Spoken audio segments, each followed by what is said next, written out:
Rohr here with an early concise highlight on Friday, July 18th, 2014.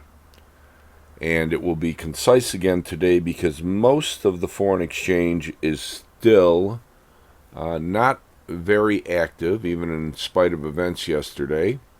Let us say, first of all, that we are not very happy that our negative view of the equities is being exacerbated by the tragic downing of the Malaysian airliner over the eastern Ukraine.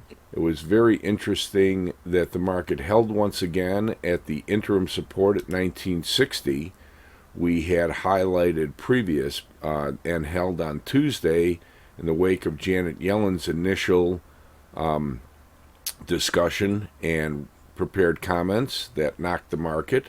And then the rest of what Chair Yellen had to say, not surprisingly, kept the market kind of buoyant up here into the mid to upper 1970s, which we expected would be resistance. And then on the slide yesterday, the market once again held against 60 initially, tried to recover, but it seemed just a bit of the overall nervousness about the uncertainties.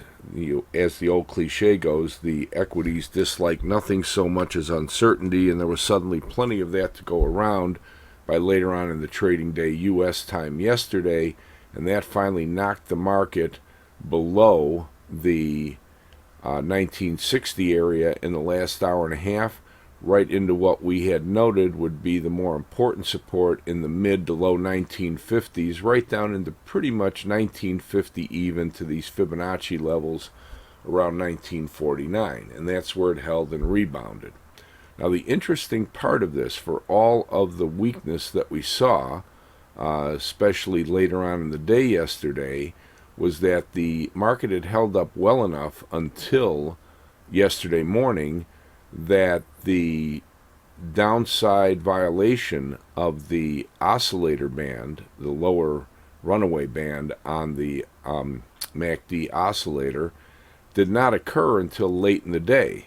So this leaves the market problematic today on whether it will continue to weaken.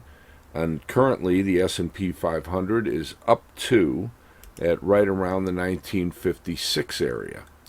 And we're looking at that in light of the chances there will be some further geopolitical stresses, but it is still incumbent on the bears to get this market to fail and remain below 1950, worse than it did yesterday or overnight when it traded several dollars below it before recovering, and remain below it more so than it did a week ago Thursday when it gapped below it on weak European news and yet recovered straight away.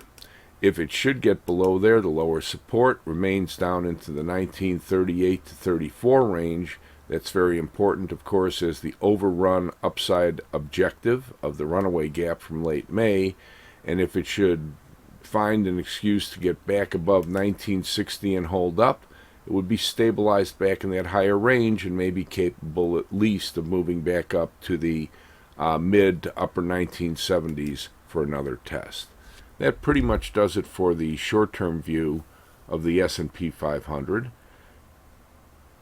And to put the overall trend activity in context, we'll take a look at the intermediate-term view, where you can see the downside reversal from the 1953 area previous that was overrun on the gap higher after holding below it into 1938 to 34 on the pullbacks in late June. The 1953 to 55 was overrun on the gap higher, the start of the quarter on Tuesday, June 1st. And yet, even after the U.S. employment report, the market could not maintain itself out above the channel, which would have required activity above 1975 last week, and instead it gapped down and left the high of the week up at 1975.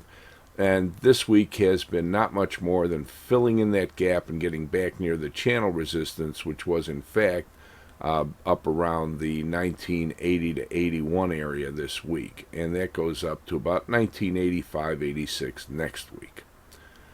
And that's pretty much it for the S&P 500 future.